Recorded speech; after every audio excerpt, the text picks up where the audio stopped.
Buenos días. Bueno, antes de presentarme quería agradecer a Jeffrey, que me ayudó con el PowerPoint y le añadió valor a mi propuesta de esquema para hoy. También quería agradecer a Rosina, que está desde temprano, a Julio, a Pravin, a Megan, que va a traducir, a Nate, que me invitó a tratar este tema que fue difícil para mí, ya lo verán por qué, a Julio, a Miguel, que estaba en la puerta sonriendo y haciendo sus mejores esfuerzos para los angloparlantes, sobre todo con su manejo de inglés de mucho corazón. Me bendice cada uno de los que está antes cuando llego a este oasis. ¿Por qué digo este oasis?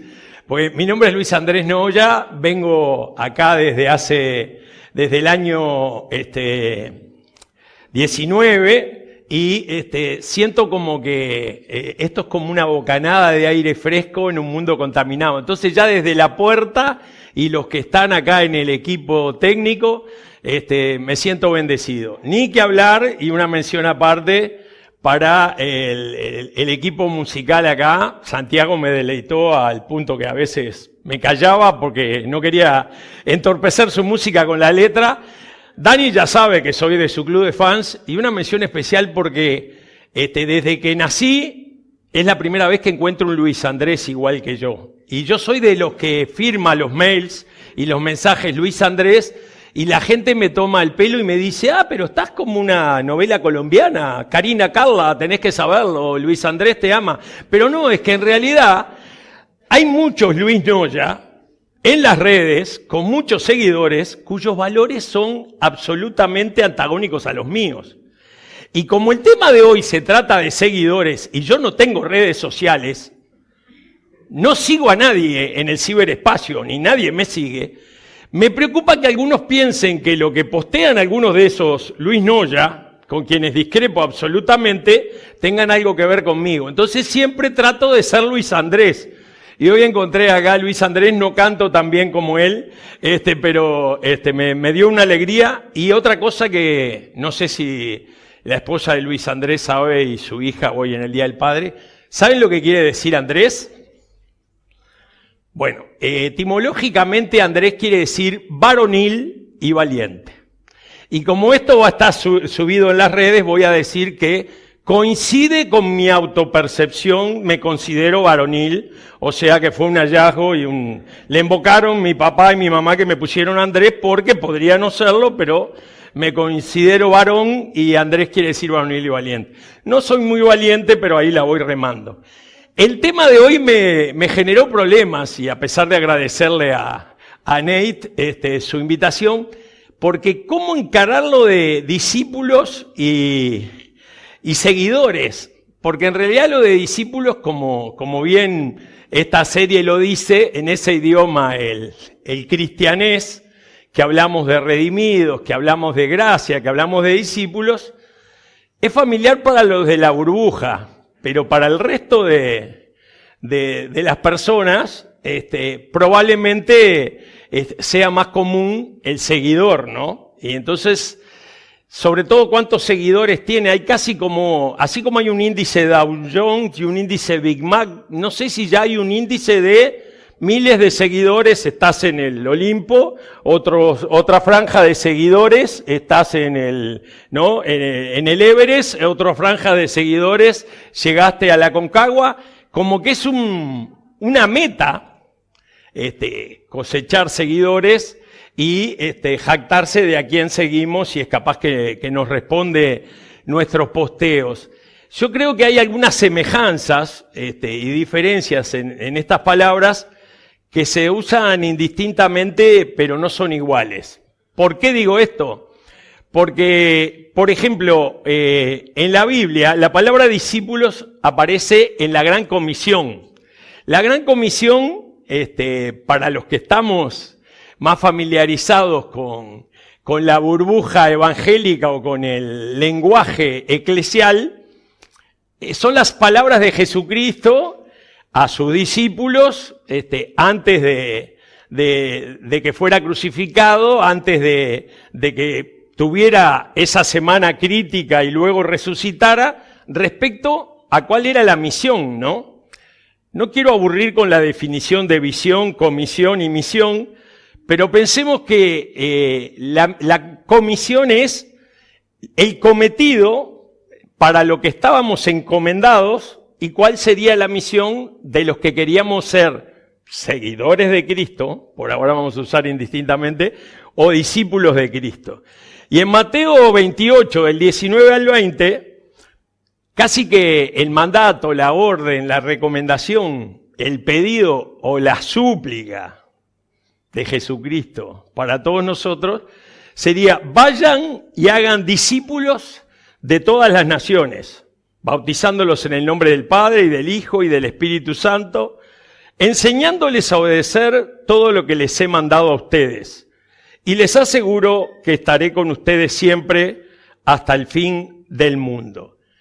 Acá tenemos digamos así, un versículo que también se repite en el Evangelio de Marcos 16:15. Podemos ver las similitudes y diferencias de cómo esos seguidores, esos discípulos, nos dejaron el legado de lo que escucharon de Jesucristo.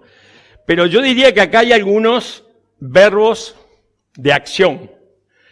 Digo verbos de acción porque son verbos que denotan una actividad y no un estado. Dice vayan, o sea, hay que ir. Dice hagan discípulos, o sea, entrenen a personas para ser discípulos, bautícenlos, otra acción, enseñándoles, o sea, debemos enseñarle a quienes incursionan o se ven atraídos por una vida en la que la fe en Jesucristo sea central y esencial, y en realidad, para un poco ir delineando qué implicaría ser discípulo en esa perspectiva de las acciones que Jesucristo nos pidió, yendo al diccionario, vemos que en realidad discípulo viene, como muchas de nuestras palabras, del latín, discípulos, y tiene una raíz común con disciplina. El hecho de que tenga una raíz común con disciplina, si tuviéramos que votar, hiciéramos un plebiscito, un balotaje acá, sería más fácil votar para ser seguidor que discípulo. Porque uno puede seguir poniendo me gusta, me encanta, dedito para arriba, carita sonriente, pero ya la disciplina nos desafía un poquito más. Pero dice el diccionario que es una persona que aprende, y ahí vemos que en la Gran Comisión dice que los discípulos, los que ya estaban con él, los que estaban entrenados, debían enseñar, pero acá habla de aprendizaje. El diccionario dice persona que aprende. No quiero hacer grande un paréntesis de mi formación inicial, que es en ciencia de la educación, pero es más importante el aprendizaje que la enseñanza. Si yo enseño y la gente duerme en mis clases, perdí el tiempo y robé la plata de las horas docentes. Lo importante es generar aprendizajes significativos que mejoren la calidad de vida de los valores que queremos transmitir. Por eso, un discípulo es una persona que aprende, ¿no? Una doctrina, ciencia o arte bajo la dirección del maestro. Nosotros no tendríamos duda en decir, bueno, acá el maestro del que nos convoca hoy de mañana es Jesucristo, y esa ciencia, ese arte, digamos así, esa doctrina, la debiéramos aprender. Pero también dice otra acepción del diccionario: persona que sigue la opinión de una escuela, aun cuando viva en tiempos muy posteriores a los maestros que la establecieron. Y aquí uno podría decir que hay escuelas de pensamiento, de filosofía, de teología, que siguen a Calvino, que siguen a Lutero, que siguen a Ratzinger, o que siguen al Concilio Vaticano II, o que siguen a un pensador griego o a un pensador de China, puede seguir a Confucio. ¿Qué pasa con el tema de los discípulos que siguen al maestro que podríamos decir vivió muchos años antes? ¿Qué nos pasa a nosotros? Que a nosotros nos llega el Evangelio, las enseñanzas de Jesucristo, de generación en generación. Y hay como unos círculos concéntricos. Uno podría decir, Jesucristo tenía 12 discípulos. Siempre hablamos de los 12 discípulos.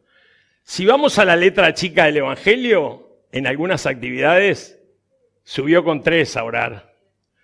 En otro lugar se dice que Juan era el discípulo amado. Entonces podríamos decir, pero tiene una clasificación de más cercanos y más lejanos. En realidad, Jesucristo tiene un plan para que todos nosotros estemos pegados a Él y seamos los más fieles seguidores. Pero a lo largo de la historia, y por decisiones personales de cada uno, uno se puede ubicar. Yo soy amado de Jesucristo porque hoy de mañana hablé con Él. Yo estoy entre los 3 que me gustaría haber subido al monte a orar. Yo estoy entre los 12, y ni Dios permita que yo algún día sea Judas. Yo estoy entre los 70, que ahora vamos a ver algún versículo indicado para ese grupo de 70. Yo estoy entre los 5.000 cuando multiplicó los panes y los peces. Y eso, que sería una ubicación que la definimos nosotros, porque el amor de Dios, la paciencia de Dios, la misericordia de Dios y las enseñanzas de Dios están disponibles para todos. Para José, para Rosana y para Pravín. Y para Luis Andrés y para Nacho. Lo que pasa es que cada uno aprende, sigue o vive por decisión propia lo que aprendió, lo que entendió y lo que puso en práctica. Porque hay una diferencia entre entender, comprender y hacer. Por eso yo subrayé las acciones de hagan discípulos, enséñenle, bautícenle, porque no es un estado. Leemos la Biblia y quedamos en un estado de latencia inanimada, sin dolor y sin temor. La vida se trata de que seamos agentes multiplicadores de fe, de esperanza, de oportunidades, de nuevos acercamientos a esta palabra que nos cambió la vida y al Señor de nuestras vidas. Pero cada uno puede ubicarse en qué nivel de relacionamiento, de seguimiento y de disciplina en el discipulado está. Y en esta segunda versión de la palabra discípulo, cuando dice, aun cuando viva en tiempos muy posteriores a los maestros que la establecieron, no me da el tiempo hoy, pero les recomiendo. Carlos Robledo me señaló la última vez que me hicieron el honor de estar acá, que mandé deberes, porque dije, busquen el discurso de Pedro en Pentecostés, busquen esto, porque está en Wikipedia, está un touch del celular. Bueno, hoy le voy a mandar deberes. Si uno mira y lee Juan 17, donde dice Jesús ora por sus discípulos, dice, no oro solo por estos, los contemporáneos, sino por los que han de creer en mí por la palabra de ellos. De generación en generación, hay cristianos que se presentan como metodistas, otros como hermanos libres, otros como bautistas, otros como pentecostales, otros como nazarenos, otros como luteranos, otros como valdenses. A mí, que me gustan los segundos nombres y me autoproclamo Luis Andrés, en términos de fe, me gusta presentarme como cristiano. Porque cada uno tiene sus riquezas y cada uno tiene sus particularidades. Pero qué bueno que después de 20 siglos podamos dentro de un rato hacer memoria de él como nos lo indicó, sin segundos apellidos, sin segundos nombres. Yo no quiero distraerlos del mensaje de discípulos, pero la incomodidad de la gente cuando me pregunta Pero vos qué sos, ¿no? Estuve 17 días con 27 personas predicando no, viajando. Y en determinado momento alguien vio que yo entraba a una iglesia a la que nadie entraba y me dice, ¿por qué entraste a esa iglesia? No, porque me interesa la historia de la iglesia. ¿Y vos de qué iglesia sos? Yo soy cristiano. ¿Pero cristiano qué? ¿Cristiano? ¿Pero qué tipo de cristiano? De los que lee la Biblia. ¿Pero qué más? ¿Cristiano? ¿Católico? Sí, católico porque católico quiere decir universal. Y apostólico también porque creo en el Evangelio de los Apóstoles.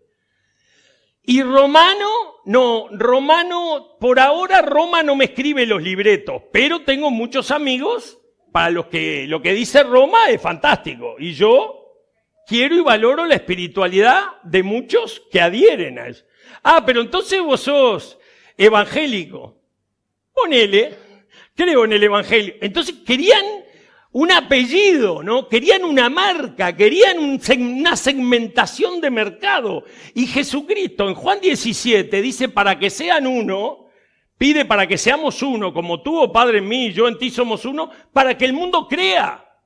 Perfectos en unidad, para que el mundo conozca. Entonces cuando nosotros discutimos si acá en la copa hay jugo de uva, Cabernet Sauvignon, Tanat, Merlot o Marcelán, Jesucristo se pone a llorar de tristeza, porque nos estamos separando por tonterías. Entonces lo bueno esto que dice, persona que sigue la opinión de una escuela, la escuela de Jesucristo con sus discípulos, aun cuando vivan tiempos muy posteriores a los maestros que la establecieron. Gracias a la fe de esos 12, estamos hoy acá. Muchos cantamos en nuestros coros, queremos ser un pueblo fuerte en ti, ¿no? Una canción que cantábamos en muchas iglesias, y dice, y no permitas que tu obra acabe como empezó. No permitas que tu obra acabe, empezó con 12, pero Dios quiera tengamos el amor, la fe y la devoción de esos 12, ¿no? Más allá de las particularidades de lo que pasaron estos 20 siglos. Seguimos con respecto a una pregunta que ¿qué significa ser un discípulo según la Biblia? Como ya abrí muchos paréntesis, voy a leer esto para no irme por las ramas. Un discípulo es alguien que ha sido bautizado y está dispuesto a tomar sobre sí el nombre de Jesús y seguirle. Un discípulo aspira a llegar a ser como Cristo, guardando sus mandamientos, como un aprendiz que procura llegar a ser como su maestro. En realidad, el ser discípulo, según la Biblia, es tener la fe en Dios Padre, Hijo y Espíritu Santo, tener conocimiento del plan de salvación y de reconciliación de Dios a través de Jesucristo y aspirar a tener los valores del reino de Dios, de lo que Jesucristo no solo predicó, sino vivió. Y uno podría pensar, bueno, ¿cómo se hace para ser discípulo, no? Hoy estamos en el Día del Padre, nadie hizo cursos para padres, capaz que alguno fue a algún taller, ¿no? Pero es un trabajito, miro a Nate porque es el más flamante padre, es un trabajo en el que uno entra, no se jubila nunca, es padre toda la vida y nunca le dan un diploma porque está tratando de serlo cada día. Bueno, para ser un discípulo de Jesucristo no se requiere experiencia previa, ¿no? Porque ¿cómo eligió Jesucristo a sus discípulos? ¿Eligió a los más cultos? ¿A los que tenían posgrado? ¿A los que tenían licenciatura? ¿A los que tenían postdoctorado? No. Eligió a gente que, dicho en uruguayo, estaba laburando. Agarró a gente que estaba laburando. Eligió a gente que estaba laburando. O sea, cuando alguien está desocupado y me manda el currículum para que yo se lo retoque, yo le digo, poné en el currículum las actividades de voluntariado. Y me dice, ¿te parece? Pero si por eso no me pagaron.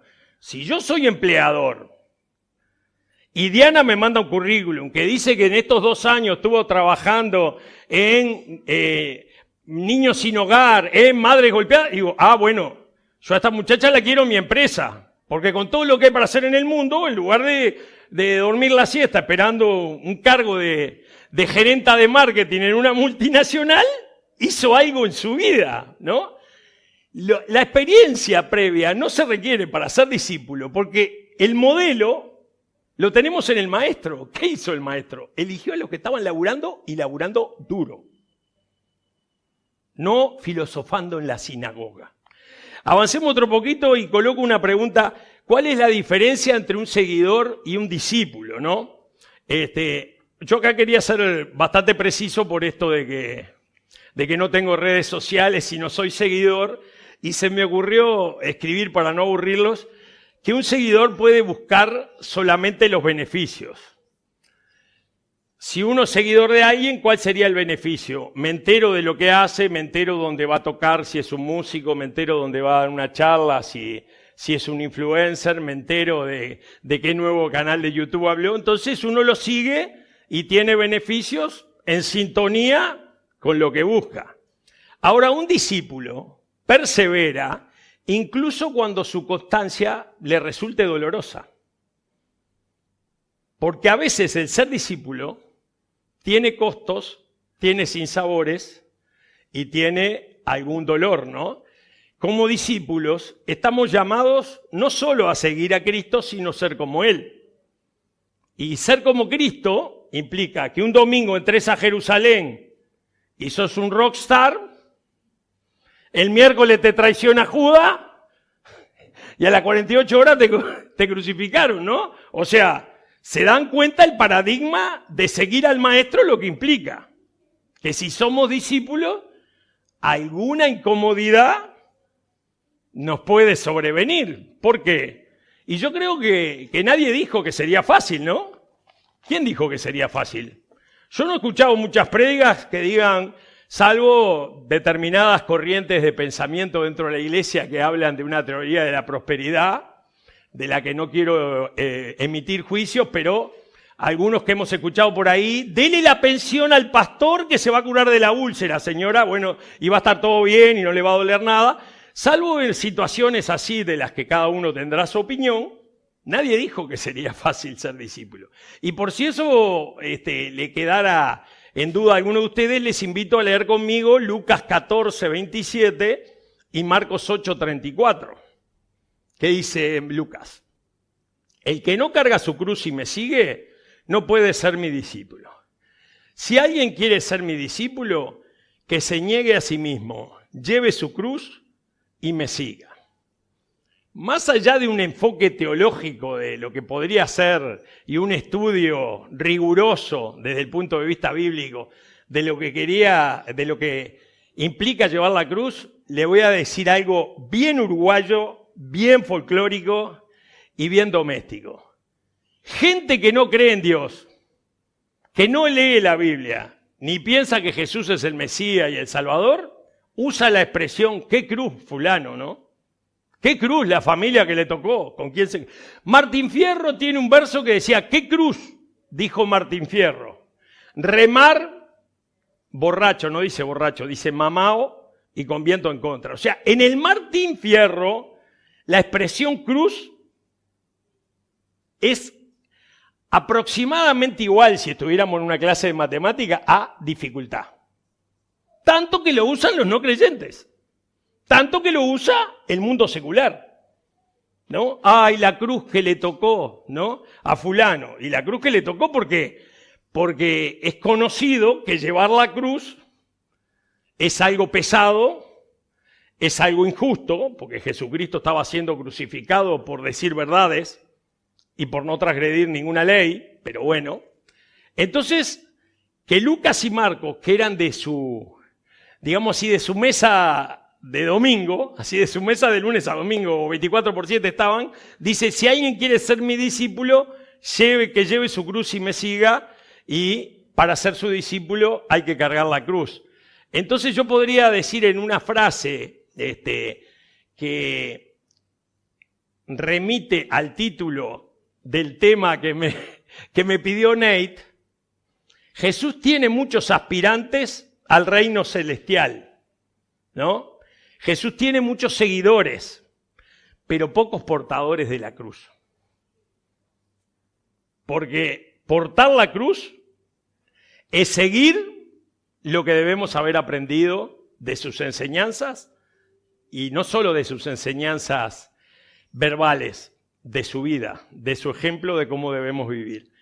Y yo había mencionado la misión a los 70, y en la misión a los 70 tengo una expresión ahí para comentar con ustedes, que en muchas Biblias hay un título que dice Misión de los 70, está en Lucas 10, del 8 al 9, y dice: cuando entren en un pueblo y los reciban, coman lo que les sirvan, sanen a los enfermos que encuentren allí, y díganles, el reino de Dios ya está cerca de ustedes.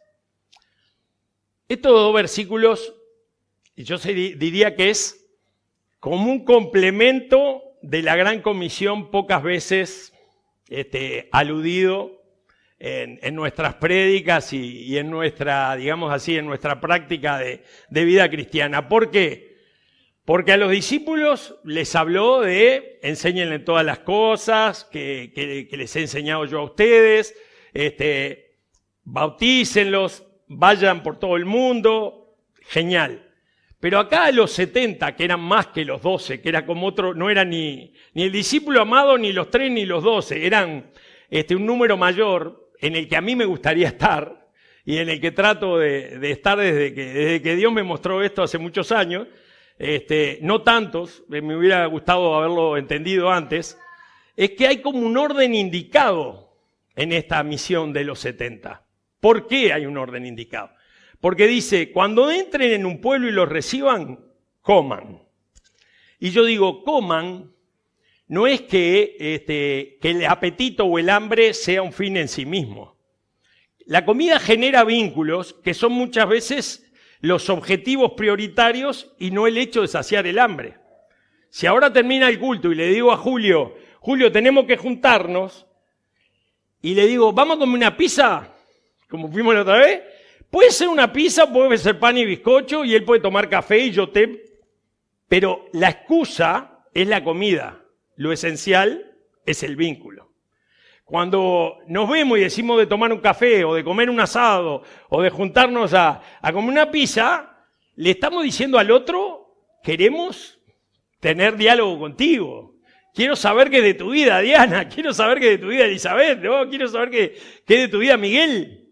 Pero me parece relevante el orden, por eso decía yo el orden indicado, porque después de que dice coman, dice sanen a los enfermos. En la época de Jesús, las enfermedades la medicina no estaba desarrollada y bueno, la salud era una necesidad básica y muy cuidada, ¿no? Y urgente de ser atendida. Entonces, yo puedo hacer una extrapolación de contexto y decir, sanar las enfermedades, sanen a los enfermos, es lo mismo que en el siglo XXI el maestro me esté diciendo, Luis, trata de satisfacer las necesidades básicas de tu prójimo. Si no tiene ropa, si no tiene trabajo, dale un trabajo, y si no se lo podés dar vos, ayúdalo a conseguirlo. Y si tiene una situación de violencia doméstica, auxiliarlo. Digo, o sea, las necesidades, si tiene una adicción y se quiere recuperar, orientalo. O sea, lo que hoy es el índice NBI, cuántas necesidades básicas insatisfechas estudian los sociólogos que tiene nuestra población, el indicador en la época de Jesucristo eran los leprosos, los paralíticos, los ciegos, los sordomudos, era el tema de salud. Entonces, me parece que tiene hasta cierta lógica. No quiero usar una palabra difícil para no tener que explicarla, pero cierta lógica, iba a decir hermenéutica, cierta lógica de interpretación que el orden que nos está diciendo es, coman, generen el vínculo, sanen los enfermos, atiendan su necesidad. Y díganles, dice después, díganles que el reino de Dios ya está cerca de ustedes. La palabra, la prédica o el testimonio cristiano debiera ser posterior al vínculo y al servicio. Es el orden. ¿Qué orden pone? Yo estuve en mis 50 años cristianos, estuve años que lo primero era decirle a la gente, tenés que recibir a Cristo porque te vas al infierno, porque es la única forma de reconciliarse con... Y no le preguntaba si llegaba a fin de mes, si ese día había comido, si el marido le había pegado, nada. Después me pasó que no solo envejecí, traté de madurar, porque tengo una noticia malísima. Envejecer es obligatorio, madurar es opcional. He visto en muchas congregaciones gente que tiene antigüedad y he visto en muchas congregaciones jóvenes como Pravin, como Julio, como Rosina, como Dani, como Luis, como Luis Andrés, como Nacho, y siguen todos los jóvenes, y como Miqueas. Entonces digo, no me da vergüenza decir que muchas veces me olvidé de este orden y traté de salvar almas. Pero ¿saben qué? Las almas por lo general están vinculadas a un cuerpo.